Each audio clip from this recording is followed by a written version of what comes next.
Good morning बच्चों, फिर से एक बार स्वागत है आपका O2N के डिजिटल एजुकेशन के इस प्लेटफॉर्म पर। पिछली वीडियो में हमने बात करी थी रिकॉन्स्टिट्यूशन ऑफ द फर्म की। रिकॉन्स्टिट्यूशन ऑफ द फर्म जहां पर हमने कहा कि बेटा change of profit sharing ratio among existing partner, admission of a new partner, retirement of a partner and death of a partner. There are 4 situation whenever we can say easily this is the situations of reconstitution of the firm। और इन सब के core common में क्या था sir, जब भी reconstitution of the firm होगा तो पार्टनर्स के बीच में रेशियो बदल जाएगा। और रेशियो बदल जाने का मतलब है किसी ना किसी पार्टनर ने रेशियो गेन किया होगा और किसी पार्टनर ने रेशियो सेक्रीफाइस किया होगा। ठीक है, फिर आगे हमने कहा कि जब भी रिकॉन्स्टिट्यूशन होगा due to any condition of situation, जब भी रिकॉन्स्टिट्यूशन होगा तो we need to do some adjustments in our balance sheet. Balance sheet में हमें क्या करना होगा, कुछ एडजस्टमेंट्स करने होंगे। अब वो एडजस्टमेंट्स क्या थे, अगर याद हो आपको तो मैं दिखाता हूं आपको, कहाँ गया।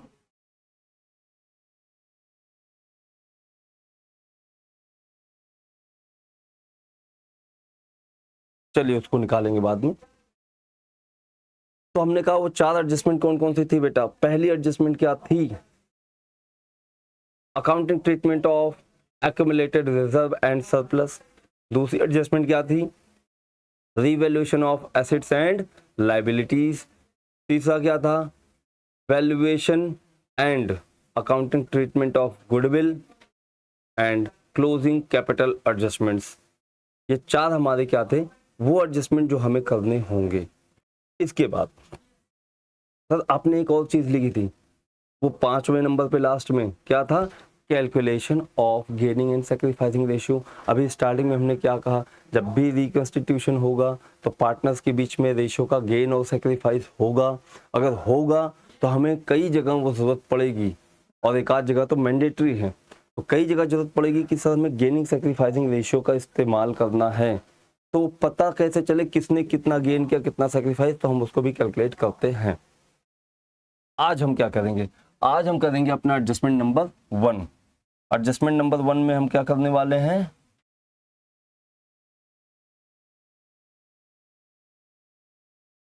Accounting treatment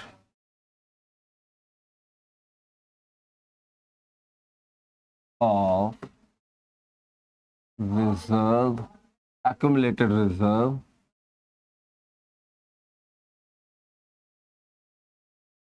accumulated reserve and surplus. इसको समझने वाले हैं बेटा, ध्यान से देखिएगा, बहुत ही सिंपल सा टॉपिक है। ठीक है,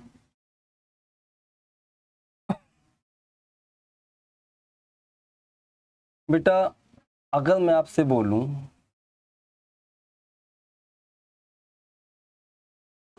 देखो डिजाइन तो अच्छी नहीं बनेगी यानी पिक्चर, बस आप समझिएगा। ये कोई पार्टनर है, ये कोई पार्टनर है बेटा ए, और इसके साथ एक पार्टनर कौन है, बी। ठीक है, ये है पार्टनर बी। इन दोनों ने एक फर्म को रजिस्टर्ड किया, नॉन रजिस्टर्ड भी हो सकता है। इन दोनों ने मिलकर एक फर्म को चलाया। अब फर्म में क्या होता है, एक गुल्लक बना रखा है इन्होंने। रिजर्व का मतलब गुल्लक समझ लीजिए। कहा कि देखो भाई, फर्म से जो भी प्रॉफिट हमें मिलेगा, फर्म जो भी प्रॉफिट फर्म इनको देता है, ये कहते हैं हम सारा प्रॉफिट आपस में नहीं लेंगे। ये प्रॉफिट इनको रेशियो में बढ़ जाता है ना बेटा, दोनों को बटेगा। इन्होंने कहा कि हम सारा प्रॉफिट नहीं लेंगे, जब भी प्रॉफिट होगा तो उसमें से पहले हम कुछ अपने उस गुल्लक में, जिसे हम रिजर्व के नाम से जानते हैं, इस गुल्लक में वो पैसा जमा करेंगे। मान लेते हैं इनका जो प्रॉफिट शेयरिंग रेशियो था वो 1:1 था। क्या था, इक्वल। इसने 2 लाख रुपए की कैपिटल लगा रखी थी, इसने 1 लाख रुपए की कैपिटल लगा रखी थी। कैपिटल तो अलग है पर एग्रीमेंट में प्रॉफिट शेयरिंग रेशियो PSR ये था इनका। तो उन्होंने कहा ठीक है, अब हम मान लेते हैं कि प्रॉफिट 2 लाख रुपए का प्रॉफिट आया मान लीजिए, और इन्होंने कहा कि जो भी प्रॉफिट आएगा उसका 10% हम क्या करेंगे रिजर्व में। तो पहले साल के अंत में 2 लाख का 10%, यानी कि गुल्लक में कितने पैसे जमा हो गए फर्स्ट ईयर एंड पर 20,000 रुपये गुल्लक में जमा हो गए। ठीक है, इसी तरीके से सेकेंड ईयर के एंड में जाकर के 20,000 फिर रुपए जमा हो गए गुल्लक में। थर्ड ईयर के एंड में 20,000 इसमें और ऐड हो गए। इस तरीके से 3 साल के अंदर at the end of third year जो टोटल यहाँ पर इकट्ठा हुआ वो कितने पैसे हुए 60,000। अगर ये 60,000 यहाँ पर रिजर्व में ट्रांसफर ना किए गए होते, यानी गुल्लक में पैसे ना जमा होते, तो आप मुझे बताइए इसमें से ए को और इसमें से बी को कितने कितने पैसे मिले होते इन 3 सालों में। आपने कहा सर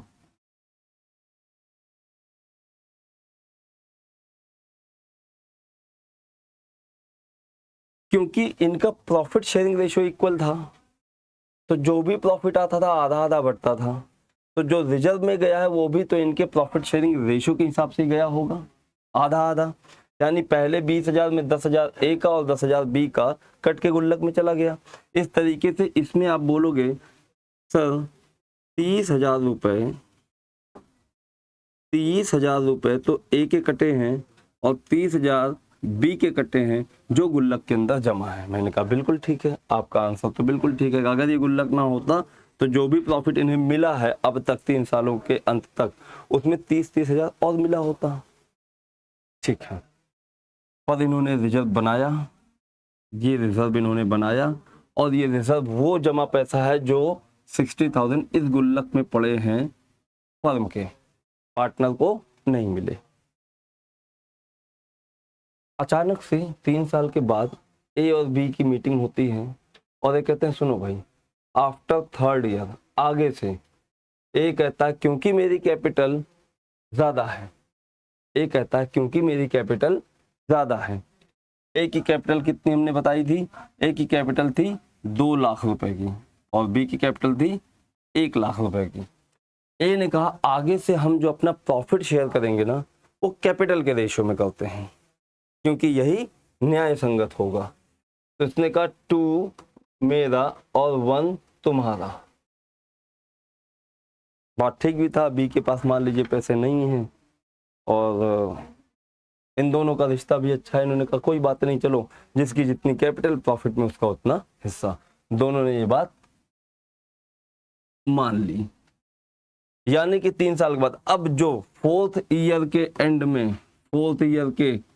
एंड में जो प्रॉफिट आएगा वो प्रॉफिट कैसे बटेगा 2:1 में। क्या काट के, तो रिजर्व का पैसा 20,000 काट के। चलो रिजर्व का तो कट के बटेगा, कोई दिक्कत नहीं। अब रिजर्व में बताओ इसके कितने कटे और इसके कितने कटे, तो बेटा अब आप बोलोगे सर तो इसका मतलब अगर ये रिजर्व ना बना होता फोर्थ ईयर के एंड, अभी 3 साल पुरानी बात तो कर ही नहीं रहे, हम चौथे साल के अंत में आके खड़े हैं। हमने कहा ये जो 20,000 का रिजर्व आप बनाओगे प्रॉफिट से काट के फोर्थ ईयर में, उसमें रिजर्व में भी तो 2 1 का होगा, यानी 6,667 ले लेते हैं, इसका हो गया और 13,333 13,333 रुपए बी के हो गए। बताइए क्या 20,000 के रिजर्व में ये पैसा इन लोगों ने अपना अपना कटवा के बाकी प्रॉफिट ले लिया, पर रिजर्व के अंदर जो जमा हुआ वो इस रेशियो में हुआ? यहाँ तक तो ठीक है, ठीक है, आगे भी ऐसा होता रहे। तो दिक्कत क्या है? मैंने कहा दिक्कत ये नहीं है। दिक्कत क्यों लिए है कि अगर इन बिटवीन इस रिजर्व को बनाने से पहले एक रूल और पास कर दिया जाए केवल समझने के लिए। मैंने कहा एक रूल यहाँ पर उन्होंने कहा कि हम रेशियो तो 2 और 1 का कर लेंगे, साथ ही साथ रिजर्व जो हम बनाते थे बेटा आगे से अब हम रिजर्व नहीं बनाएंगे। एग्रीमेंट में इन्होंने ये भी चेंज कर दिया, प्रॉफिट शेयरिंग रेशियो बदल लिया और रिजर्व नहीं बनेगा, यानी कि ये 20,000 अब नहीं कटेंगे, जो भी प्रॉफिट होगा 2 1 में बट जाएगा। ये एग्रीमेंट एक्सेप्टेड है। तो चलो रिजर्व तो बनेगा ही नहीं। पर बताओ फोर्थ ईयर के एंड में अगर मैं बैलेंस शीट बताऊं आपको, क्या फोर्थ ईयर के एंड में जो बैलेंस शीट होगी उसमें फर्म के पास कुछ रिजर्व पड़ा होगा या नहीं? फोर्थ ईयर के एंड में, शुरू से from the beginning to end of fourth year के अंदर कोई रिजर्व नहीं क्रिएट किया गया, प्रॉफिट जितना भी था सारा बांट दिया गया है, फिर भी एक रिजर्व बेटा होगा जिसका अमाउंट होगा 60,000। हाँ जी सर, ये 60,000 का अमाउंट, सर ये पिछले 3 सालों का जो रिजर्व था हमारा वो तो कंटिन्यू हो ही रहा है। इसी रिजर्व को हम क्या बोलते हैं? Accumulated reserve. एक्यूमुलेटेड मतलब from the beginning to end, पिछले 3 सालों का सारा रिजर्व जोड़कर आज की डेट में एंड ऑफ फोर्थ ईयर जो टोटल गुल्लक में पैसे हैं वो 60,000 हैं। और आपको ये भी पता है वो 60,000 जो कटे थे पिछले 3 सालों में वो कितने थे? 30 और 30,000 का हिसाब से कटा हुआ था। मैं कहता हूँ जब रिजर्व बनाना खत्म कर दिया, ए ने बोला अब रिजर्व तो बनाएंगे नहीं, we don't need any reserve further, ठीक है कोई जरूरत नहीं, तो ए कहता है फिर ये रिजर्व रखा ही क्यों है? एक काम करते हैं इसको भी बांट लेते हैं। बताओ ए और बी को ये रिजर्व, इन्होंने कहा कि जैसे प्रॉफिट बांट लिया, ये जो गुल्लक रखा है इस गुल्लक को भी तोड़ो और ये पैसे भी उसे दे दो जिसके हैं। पर ये बात कब बोला? वो फोर्थ ईयर में, एंड ऑफ फोर्थ ईयर। तो फोर्थ ईयर में बेटा अगर इस गुल्लक को तोड़ा जाएगा तो इसमें रखे जो भी पैसे हैं वो ए और बी को बटेंगे। आप मुझे बताइए ए को कितना, बी को कितना? बेटा क्योंकि फोर्थ ईयर के अंदर रेशियो क्या है? 2:1, तो जो भी रिजल्ट बटेगा 2:1 में 40,000 ए को और 20,000 बी को ये मिलेगा। प्रॉब्लम यहां शुरू होती है, जैसे ही ये बटेगा बी को प्रॉब्लम होगी।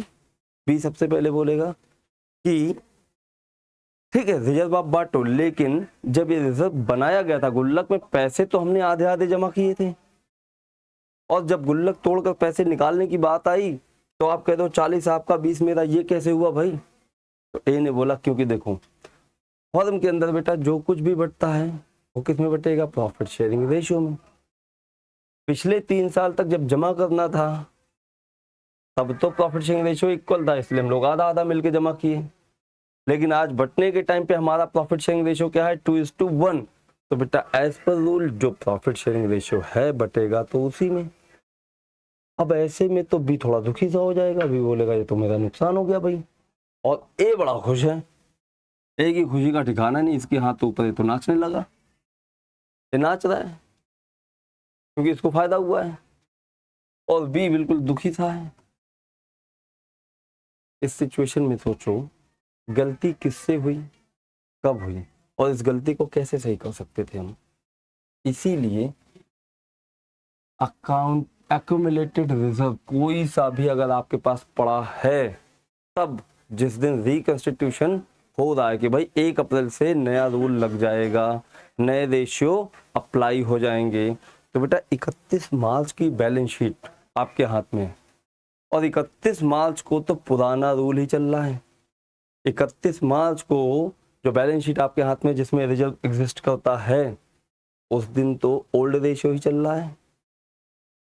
बी को क्या 31 मार्च को ही साफ साफ बोलना चाहिए था कि मैं आपकी ये दोनों शर्तें मानूंगा, आगे से रेशियो 2:1 हो जाएगा, रिजर्व नहीं बनेंगे, लेकिन मेरी एक शर्त है, तब दोनों पार्टनर हम एग्री करेंगे कि चलो रिकंस्टिट्यूशन किया जाए।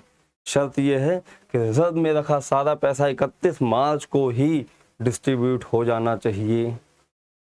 अगर रिकंस्टिट्यूशन अप्लाई होने वाला है तो रिकंस्टिट्यूशन की डेट पर ही बी को एक्शन लेना होगा, क्योंकि 31 मार्च को जो प्रॉफिट शेयरिंग रेशियो है वो क्या है?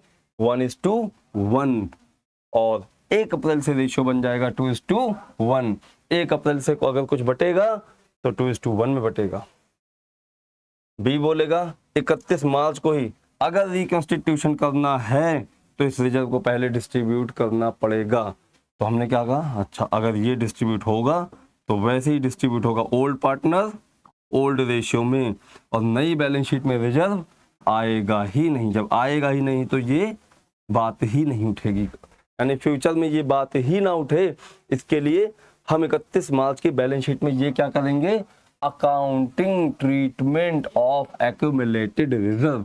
और यही अकाउंटिंग ट्रीटमेंट आपका क्या निकला कि सर कोई सा भी रिजर्व या सरप्लस प्रॉफिट्स, कोई भी रिजर्व सरप्लस कोई भी प्रॉफिट अगर हमारी बैलेंस शीट में 31 मार्च की बैलेंस शीट में एग्जिस्ट करता है और 1 अप्रैल से रिकंस्टिट्यूशन किसी भी वजह से हो रहा है, एडमिशन, रिटायरमेंट, डेथ या चेंज इन पीएसआर, किसी भी वजह से 1 अप्रैल से अगर रिकंस्टिट्यूशन होगा तो 31 मार्च की बैलेंस शीट में जितने भी रिजर्व या सरप्लस प्रॉफिट पड़े होंगे उन सबको ओल्ड पार्टनर के ओल्ड रेशियो में डिसॉल्व कर देना चाहिए। क्या कर देना चाहिए, डिसॉल्व कर देना चाहिए। तो बेटा यहां से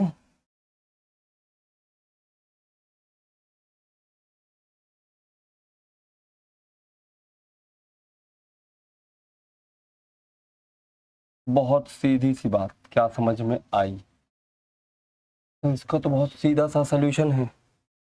और वो सीधा सा सलूशन क्या है मैं लिख देता हूं।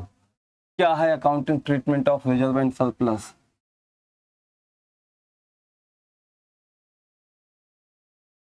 Distribute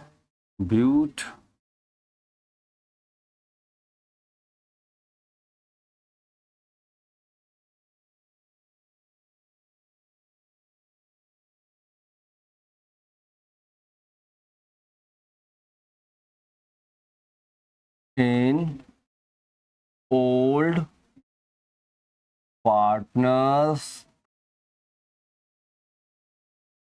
in old ratio। बताइए ये बात समझ में आई। एक ही सोल्यूशन है सीधा सीधा, सर कोई भी एक्यूमुलेटेड प्रॉफिट लॉस या रिजर्व अगर हमारी 31 मार्च की बैलेंस शीट में है और 1 अप्रैल से रिकंस्टिट्यूशन अप्लाई होगा तो हम 31 मार्च की ही बैलेंस शीट में सारा का सारा रिजर्व प्रॉफिट लॉस जितना भी है ओल्ड पार्टनर में किस में देंगे, ओल्ड पार्टनर के बीच में ओल्ड रेशियो में ही डिस्ट्रीब्यूट कर देंगे।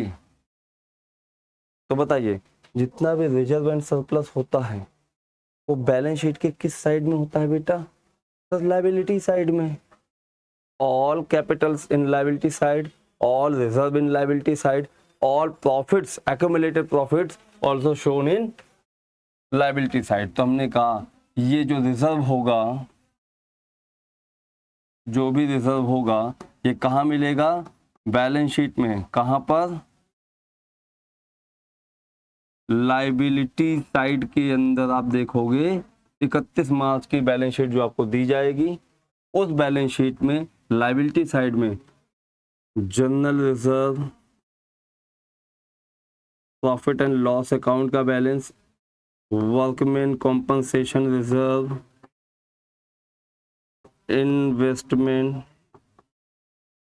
इन्वेस्टमेंट फ्लक्चुएशन रिजर्व, ये कुछ एग्जाम्पल हैं जो आपको देखने होंगे। ये रिजर्व हमारी बैलेंस शीट की लायबिलिटी साइड में मिल जाएंगे। हम इन रिजर्व को क्या करने वाले हैं, ओल्ड पार्टनर को डिस्ट्रीब्यूट कर देंगे। इसे इन रिजर्व को यानी गुल्लक तोड़ देंगे, हमें रिजर्व आगे कंटिन्यू नहीं करना है। तो बेटा लायबिलिटी साइड के इन सारे रिजर्व को हमने कहा खत्म कर दो। कैसे खत्म होगा, एंट्री के अंदर बात कर रहा हूँ, जनरल एंट्री में कैसे खत्म होगा, सर लायबिलिटी साइड में अगर होते हैं ये और इन्हें हमें खत्म करना है, डिसॉल्व करना है, तो इनको एंट्री में क्या करेंगे, डेबिट कर देंगे। क्या होगा ये सारा, यानी कि general reserve account debit, profit and loss account debit, workman compensation reserve account debit, investment fluctuation reserve account debit. To किसको देना है, ओल्ड पार्टनर को। किसको देना है, ओल्ड पार्टनर को। तो पार्टनर को जब रिजर्व मिलेगा बेटा, गुल्लक तोड़ के जब पैसे पार्टनर को मिलेंगे तो पार्टनर की कैपिटल बढ़ेगी। क्या बढ़ेगा, कैपिटल। कैपिटल भी लायबिलिटी होती है, तो लायबिलिटी बढ़ानी है हमें तो क्रेडिट करना होगा टू पार्टनर्स कैपिटल, अब कैपिटल कहीं भी लिखूंगा तो साथ में क्या लिखूंगा मैं, करेंट। सर अगर फिक्स्ड कैपिटल मेथड है तो एडजस्टमेंट करेंट अकाउंट में होती है ना, पार्टनर कैपिटल होगा या फिर पार्टनर्स करेंट